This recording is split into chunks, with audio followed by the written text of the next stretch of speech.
Class 6 subject history lesson 9। आज हम read करेंगे page number 85, 86। Art and architecture. Art, architecture और स्कल्पचर जो है वो इस समय गुप्ता एज के दौरान जो थे काफ़ी एक्सीलेंस लेवल पर पहुंच चुके थे। Beautiful temple of Vishnu, Shiva और पार्वती के, जिसमें कि शिखर भी बनाए गए थे, शिखर के साथ बनाए गए थे। मोस्ट फेमस टेम्पल इस समय जब बनाए गए थे वो थे Dashavatara temple at Deogarh Uttar Pradesh, Vishnu temple at Brahma Bhumara Madhya Pradesh, Vishnu temple and Tigawa Madhya Pradesh and Nachna Kuthara Parvati temple at Bhopal Madhya Pradesh. Beautiful stone and bronze images of Buddha की और Bodhisattva had been discovered from Mathura से खोजी गई हैं और सारनाथ से। The standing Buddha in the Mathura museum में and colossal 7.5 feet higher copper statue of Buddha at Sultanganj में पाए गए हैं are the other leading example of the sculpture. The art of painting की जो था वो भी अपनी पीक पर था, या गुप्ता एज में काफ़ी उसकी अपनी शान पर काफ़ी ऊंचाइयों पर था। Best example are the painting of Buddha at Ajanta Bagh caves in Gwalior at Badami on the walls of these caves. इन गुफाओं की दीवारों पर आर पेंटेड सीन जो है लॉर्ड बुद्धा के जीवन के पेंटेड सीन किए गए हैं। There are also beautiful scene of home and place life, festivities and procession के भी काफ़ी सुंदर सीन इन गुफाओं में मिले हैं। Next page.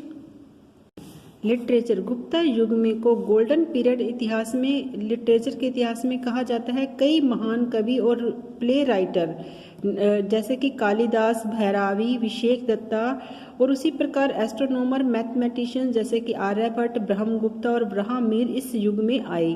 कालिदास ने वर्ल्ड फेमस वर्क जैसे कि अभिजानम शकुंतलम, मेघदूता, विक्रमो वैश्यम और रघुवंशा इस एज में लिखे। Panchatantra the most remarkable treasure of fairy tales का जो है बहुत बड़ा खजाना एंड फैबुलस, ये जो है गुप्ता युग के दौरान पीरियड के दौरान लिखे गए थे विष्णु शर्मा के द्वारा। Purana are recast in the present from during this period. Mahabharata भी दोबारा से रिवाइज की गई और इसको जो प्रेजेंट शेप में आज हम देखते हैं वो भी इस समय बनाई गई थी। पतंजलि, पानानी और Katyayana great grammarians belong to this age, इस समय से संबंधित है। नालंदा और Takshashila our the famous seats of learning and hundreds of foreign students received education in this centres. Kalidas एक सबसे महान कवि, इस युग के महान कवि हुए हैं जिन्हें कि शेक्सपियर ऑफ इंडिया भी कहा जाता है। Education. The period witnessed a lot of intellectual activity. It indicates that the system of education की तरफ इशारा करता है was progressive, बहुत ज़्यादा प्रोग्रेसिव था, क्योंकि in the earlier times पुराने समय में private teacher were the pivot of the whole education system. Holi places पवित्र स्थान और कैपिटल्स ऑफ राज्य के जैसे कि बनारस, मथुरा, नासिक, कांची, पाटलिपुत्र, वल्लभी और उज्जैन जो थे वो लर्निंग के सेंटर बन गए थे। ड्यूरिंग दिस पीरियड, इस युग के दौरान बुद्धिस्ट मोनेस्ट्रीज जो नालंदा की और वल्लभी की थी वो एक ग्रेट सेंटर, हायर एजुकेशन का ग्रेट सेंटर बन गई थी। Downfall of the Gupta empire. Skanda Gupta की मृत्यु के बाद गुप्ता एम्पायर जो था डिक्लाइन होना शुरू हो गया। Ultimately toward the middle of the 6th century CE it completely declined. Major reason जो थे वो इस प्रकार थे।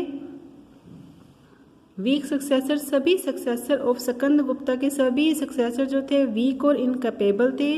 The fortune of this vast empire, जो भविष्य था इस एम्पायर का, dependent upon the personal character of this the rulers. When A strong hand was withdrawn, disruption and decay set in. जब एक स्ट्रॉन्ग हाथ यहाँ से हटने लगे, डिस्ट्रप्शन हो गया और ये डिके खत्म होना शुरू हो गया।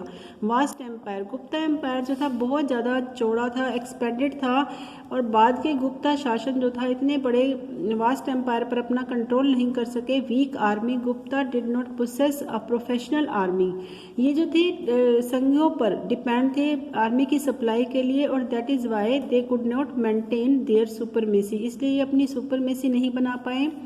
ह्यून इन्वेशंस, रेगुलर इन्वेशन ऑफ ह्यून्स के लगातार आक्रमणों ने इस एम्पायर को, फाउंडेशन को हिला दिया, और बार बार अटैक रिपीट होने के कारण फाइनेंशियल रिसोर्स भी खत्म होने लगे और जो एम्पायर है अब अनस्टेबल बन गया। Internal revolts, the revolt by the provincial governors जो थे अब एम्पायर की डिक्लाइन का दूसरा सबसे बड़ा कारण थे। Central authority become weak and the provincial governor establish their independent kingdoms. Rivalry in the royal family, Gupta empire जो थी वो डिसएग्रीमेंट के कारण आपस में जो थे रॉयल फैमिली के मेंबर जो थे, शाही परिवार के लोगों के बीच में आपस में असहमति बनने लगी, जिसके कारण गुप्ता एम्पायर कोलैप्स्ड हो गया। After the death of Kumar Gupta there was a war of succession. उनकी कुमार गुप्ता की मृत्यु के बाद गद्दी को लेने का युद्ध जो था उनके बेटों में छिड़ गया, जिसके कारण this led to the downfall of Gupta empire.